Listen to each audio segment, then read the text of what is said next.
परेशान तो रहूंगा ना पार्वती। आखिर एक बेटी का बाप जो ठहरा, पार्वती अब उसके हाथ पीले करने का समय आ गया है। पर हमारी आनंदी तो अभी सिर्फ 9 साल की है। अभी तो उसके पढ़ने लिखने और खेलने कूदने के दिन हैं। देख पार्वती, लड़कियां पराया तब होती है और जितना जल्दी इन्हें घर से विदा कर दे उतना अच्छा है। कल से आनंदी की पढ़ाई लिखाई बंद। पर बापू, इसमें मेरी क्या गलती है? आप मुझे पढ़ाई करने क्यों नहीं देते? तेरी गलती है कि तू एक लड़की है। लड़का होती तो क्या बापू? लड़का होती तो क्या? ऐ लड़की, ज्यादा जबान ना चला, नहीं तो जबान अलग से खींचकर बाहर निकाल दूंगा। बापू, मैं पढ़ लिख कर कुछ बनना चाहती हूँ। मेरी पढ़ाई ना रोको बापू। आनंदी, तुझे पढ़ना है तो पढ़, लेकिन सारी उम्र बाप की छाती पर ये बोझ बनकर ना बैठ। पर बापू, अभी तो मेरी उम्र पढ़ाई लिखाई की है। मुझे पढ़ लिख कर डॉक्टर बनना है। पढ़ाई पढ़ाई पढ़ाई, आज तो तेरी इन किताबों का काम तमाम करके ही छोड़ूंगा। ये ले। मत पढ़ो बापू। छोरी, नहीं बापू, नहीं। बापू, ये तुमने क्या किया? तुमने मेरी इन किताबों को ही नहीं पढ़ा बापू। मेरी किस्मत मार दी, मेरी किस्मत। ये काफी किताबें ना सिर्फ छोरों के हाथ में अच्छी लगती है, लड़कियों के हाथ में तो सिर्फ बहनी अच्छी लगती है, बहनी। पर बापू, मैं लड़की हूँ तो क्या हुआ? लड़का और लड़की तो हमारी दोनों आंखों के समान होते हैं। चुप कर आनंदी, और यह एहसान मान कि अब तक जिंदा है तू। कहीं बचपन में गला दबाकर मार दिया होता तो ये तेरी बकबक नहीं सुननी पड़ती आज। पर बापू, मुझे चूल्हा जलाना अच्छा ना लगे है। देख छोरी, जितना जल्दी हो तू चूल्हा जलाना सीख ले, उतना ही अच्छा है तेरे लिए। और हाँ, तेरा ब्याह तो होगा, वो भी कल के कल। अपना जीवन है तुम्हारी यही कहानी। आंचल में है दूध और आंखों में है पानी। मुझे माफ कर दे बेटी, तेरे बापू के जिद के आगे मेरी एक न चलेगी। माफ कर दे बेटी, मुझे माफ कर दे। इस प्रकार मात्र 9 वर्ष की छोटी उम्र में आनंदी का विवाह गोपाल राव जोशी से हो गया। बाल विवाह एक सामाजिक कुरीति है और इस कुप्रथा का शिकार होना पड़ा आनंदी को। 5 वर्ष बाद आनंदी 14 साल की हो गई है। उसके घर एक शिशु ने जन्म लिया है। देखते हैं आगे क्या हुआ। देखिए ना, इसे क्या हो गया है? इसका माथा तो अंगार की तरफ तप रहा है। इसे तो बहुत तेज बुखार है। आप बिना कुछ भी बोलते हैं। दीजिए मुझे। माधव, माधव, जल्दी से वैद्य जी को बुला के लाओ। जी, अभी बुला के लाता। ये तुम क्या कर रही हो आनंदी?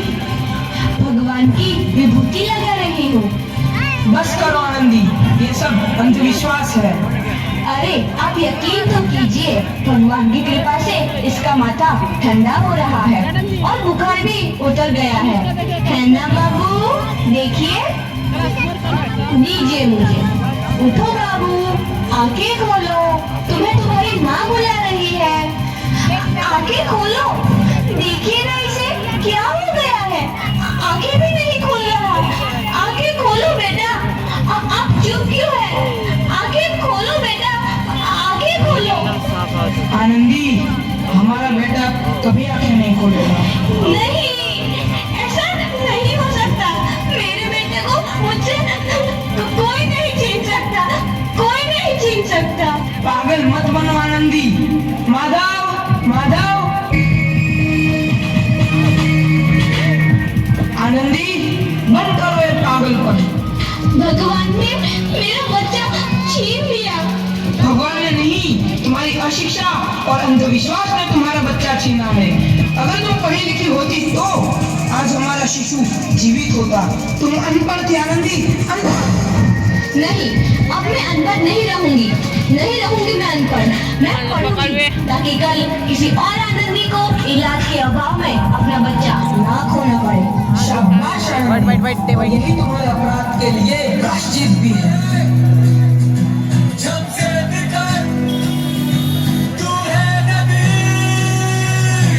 आनंदी, तुम्हारी 12वीं का परिणाम आ गया है। तुमने पूरे कॉलेज में प्रथम स्थान अर्जित किया है। आनंदी, तुम्हारी मेहनत रंग लाई है। तुम्हें शिक्षा वृत्ति मिली है। ये लो तुम्हारे अमेरिका जाने की टिकट। मुझे शिक्षा वृत्ति मिल गई, मैं अमेरिका जा रही हूँ। पर ये सब मैं अकेले कैसे कर पाऊंगी? दीदी, अपने आप को इतना कमजोर क्यों समझ रही हो? फिर इतना पढ़ने लिखने का क्या फायदा? तुम अभी गवार की गवार नहीं हूँ मैं अब गवार।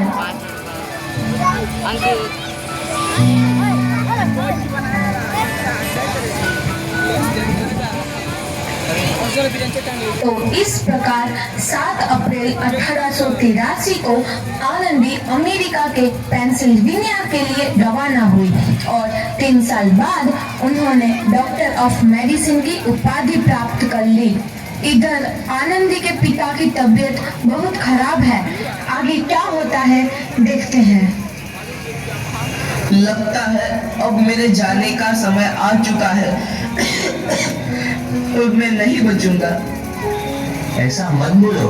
शहर के सिटी हॉस्पिटल में अमेरिका से डिग्री लेकर कोई बड़ा डॉक्टर आया है। एक बार वहाँ चलकर दिखा लेते हैं। हाँ, सही बोला भैया। कम से कम दिल को तसल्ली तो मिल जाएगी। हाँ, चलो चलो जल्दी हॉस्पिटल चलते हैं।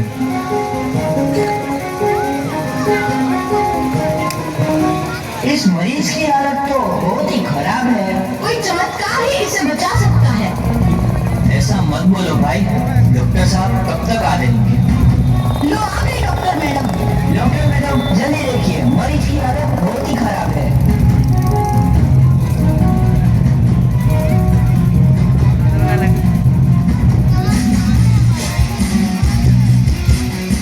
अब आप बिल्कुल ठीक हैं। मौत के मुंह से आपको बचाया है डॉक्टर मैडम ने। डॉक्टर साहब ने मुझे बचा लिया। मुझे मिलना है डॉक्टर साहब से।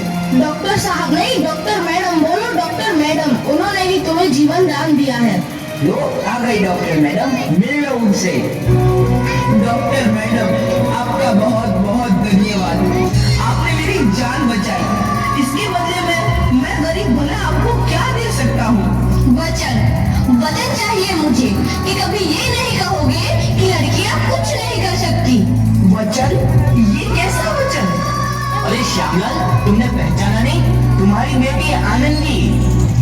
आनंदी? मेरी बेटी आनंदी? डॉक्टर? हाँ बाबू, वही आनंदी जिसके लिए बचपन में तूने चूल्हा और दुल्हा के अलावा कुछ नहीं सोचा था। आनंदी, आनंदी मेरी बेटी, मुझे माफ कर दे। मैं तेरा गुनहगार हूँ बेटी। नहीं बाबू, वही आनंदी जिसके हाथ पीले करके तुम उसकी सारी जिंदगी काला कर देना चाहते थे।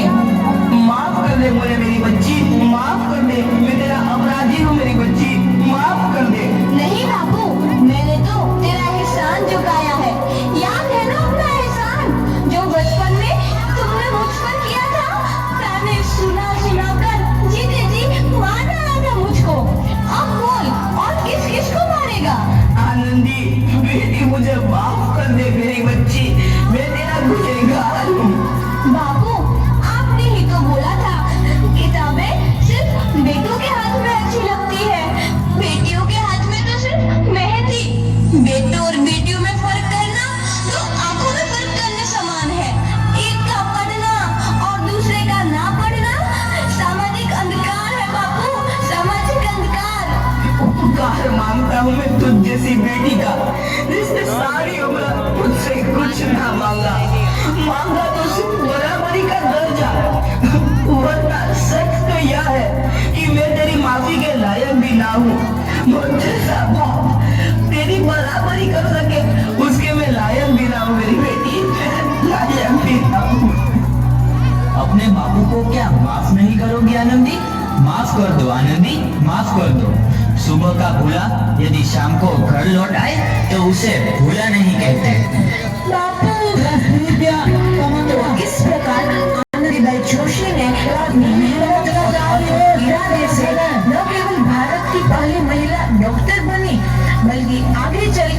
और लड़कियों का ये सुनहरा रास्ता दिखा गई जो जीवन में कुछ करना चाहती थी।